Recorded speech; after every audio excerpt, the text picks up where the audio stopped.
Farm fact of the day. Today's farm fact is going to be a great one for any of you at-home gardeners or small farmers. So the past few days here in the south, we've been getting a cold snap. In layman's terms, that means we've just been getting colder than usual at night. But a few days ago, I planted some warm-loving plants in the ground, so they're not going to like this cold snap. They actually may die. So instead of just standing around and letting them die, let me show you what I did. So this is my wife's little garden up by the house. Let me show you how I protected her favorite, her zucchini plants. Boom. So I put this rock beside it early in the morning so it could suck up all the sun during the day and then release it at night. And as the sun was going down, we came out here and put buckets over the rock and the plant so the frost would stay off it, and the rock would release its heat inside the bucket to keep the plant warm. And last night it got down to 35, and none of her plants look touched at all. And if you don't have any buckets, just use a small black pot. It works just as well. Later, guys. I've got no more room left in the greenhouse, but I've just sown lots more seeds to help keep these trays warm and moist so that they germinate.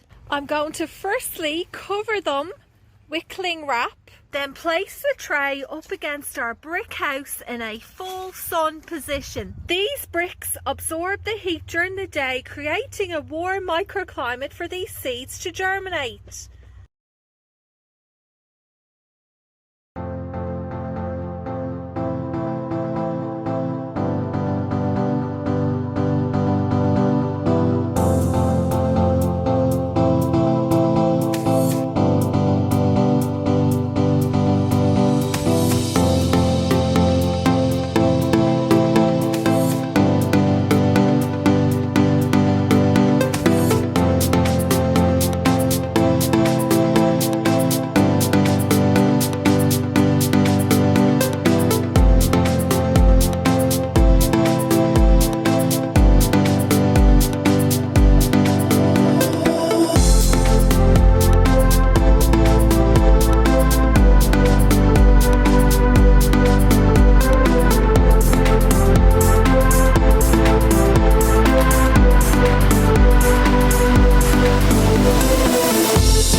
So I saw something online that you could use Epsom salt, vinegar, and dish soap. Sorry, there's a huge hawk and I was distracted.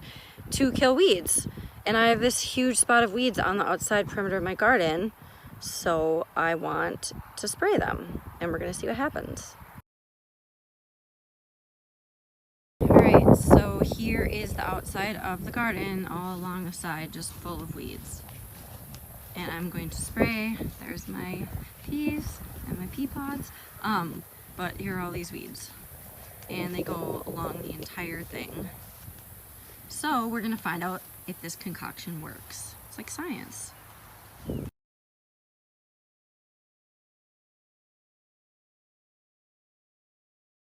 So I've just discovered a little gardening tip.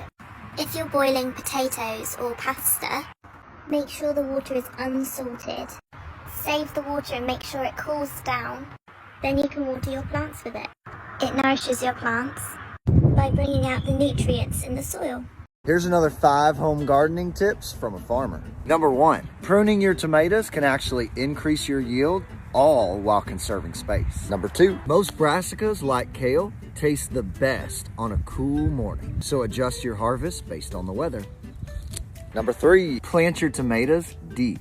All these hairs are called trichomes, and if put underground, will turn into roots. Number 4, grow lettuce. It can be an absolute confidence booster. Number 5, don't plant everything at one time. Plant in weekly intervals so you can harvest in weekly intervals. With this root-bound plant, firstly, I'm going to soak it in this bucket of water where I'll add some seaweed solution, stir it in, submerge a plant. Once all the bubbles have stopped, remove. This step will rehydrate it and help increase nutrient uptake, as well as helping to stimulate root growth. Next, I'm going to tease the roots with my fingers.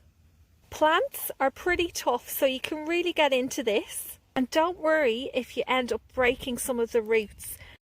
This will help to stimulate new growth. Now these roots, instead of wrapping around themselves, will start growing into the new potting mix. It's ready now to go into a bigger container.